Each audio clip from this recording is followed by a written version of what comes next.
Welcome to the Robotics Through Science Fiction podcast. I'm Robin Murphy, and in this episode, I'll talk about Enthiran, a movie where the robot sings and dances through the uncanny valley. Enthiran, which means robot in Hindi, is a lightweight confection of a robot movie. It follows the Bollywood convention of musical romances, although to be precise, the movie was made in Tamil, not Bombay. I heard about Enthiran for a few years running from my Indian students. Whenever I present science fiction stories in my robotics class, I ask if students know of any other books or stories or movies that I should include. And Enthiran was always the answer from the Indian students, who were sad that I absolutely had no idea what they were talking about. It was the top-grossing Indian movie in 2010, which sounded impressive, but I couldn't find an English version until recently when Amazon added it to its Amazon Prime Video library. The plot is a matchup of two tropes. One is the "my best friend's girl" trope, where the robot named Chidi falls in love with its creator's girlfriend. The other is the evil scientist turns a good robot into a bad robot trope. We've seen that in Runaway with Gene Simmons from Kiss as the evil scientist, and in Chappie, but substituting a group of South African punk rockers for the evil scientist. In Enthiran, Chidi does not get the girl in the end, but winds up in a science museum. Could this be robot heaven? It's a thought to ponder. The movie is loaded with campy jokes, heavy-handed direction, and over-the-top cheesy special effects that would normally sink a movie. For example, Chidi is a bit jolly and pudgy, not the more commonly lean, mean fighting machine. This odd look is because the robot, and the robot's creator, is played by a famous middle-aged Tamil actor rather than a younger hottie. You know how Russell Crowe has put on some weight since his Gladiator days? Now imagine older, heavier Russell Crowe with lots of makeup and wigs and loose-fitting suits playing the younger Sid 6.7 of Virtuosity.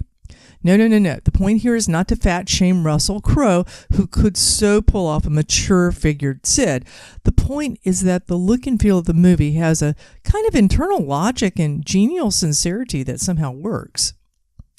One surprising aspect of Enthiran is that it uses the uncanny valley to good effect. So, the uncanny valley was described by a Japanese researcher, Masahiro Mori, in 1970 to explain that dip you get in comfort and warm fuzziness when a robot becomes realistic but is somehow off. Mori proposed a graph to capture the following. A robot that looks like WALL-E and moves like an industrial manipulator is fine, but a robot that moves like a person and doesn't quite look like a person, or moves and talks almost like a person but not quite, is creepy. There's a cognitive dissonance that's unsettling. The child robot that I talk about in my review of Robot Overlords had a slightly too big head and didn't blink. It was creepy, and no one would have trusted it. If you fake a human with a robot or CGI and don't get that right balance between what the robot can do and how it looks, the results are creepy. And yes, that's the word Mori used, much to the stress of scientific journals who want a more objective term than creepy. The absolute best, most accurate explanation of the uncanny valley is the hysterically funny bit in the Secession episode of 30 Rock, where one of the writers uses Maury's diagram to explain to Tracy Morgan why a pornographic version of Grand Theft Auto was unlikely to succeed on its own merits. Along the way, there's a really nice slam on the Polar Express and a clever tie to Amadeus. Search for it on YouTube. NBC keeps taking it down, but like whack-a-mole, it pops right back up. In Enthiran, the slightly out of proportion skeletal versions of the good and evil robots exploit the uncanny valley. The Chidi skeleton, before it's covered with a latex body sporting perhaps 30 extra pounds, initially gives an uncomfortable dissonance between intelligence and movement, especially as it slaps the human lab assistants around. It's mechanical, but it's acting like a human. The disconnect between the robot's physicality and its capabilities are not bad special effects, but rather a visual plot device. We don't know if Chidi's going to be a good robot or a bad robot. But as the robot's movements become more fluid and the same skeleton transforms into a dancer and martial arts specialist, the cognitive dissonance dissipates and the unease with it. On the other hand, the disproportions of the evil, glowering military robots and their slightly out of sync movements shout creepy at every turn. Enthiran gets points for name-dropping the word schema, and then it loses said points by throwing a plot device where the scientist adds emotions to the robots. Schemas are a knowledge structure used by psychologists and AI researchers to model behaviors.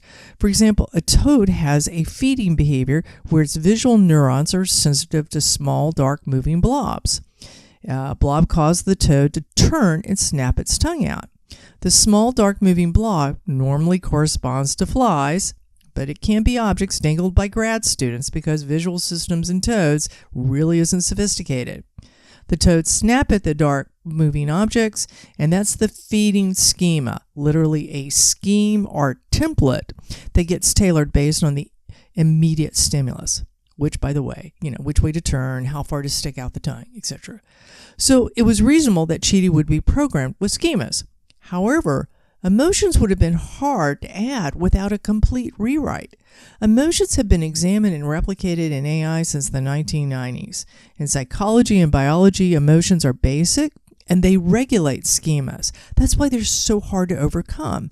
Emotions start at the older, more primitive parts of the central nervous system, like that whole fear thing. Chidi's entire behavioral coordination system would have had to been replaced in order to retrofit it for emotions.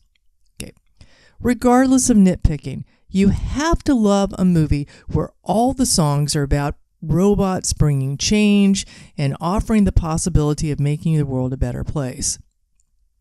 Share the movie's bright optimism and watch Enthiran with the family, or with a group of fellow students so you can root upon for the put upon lab assistants.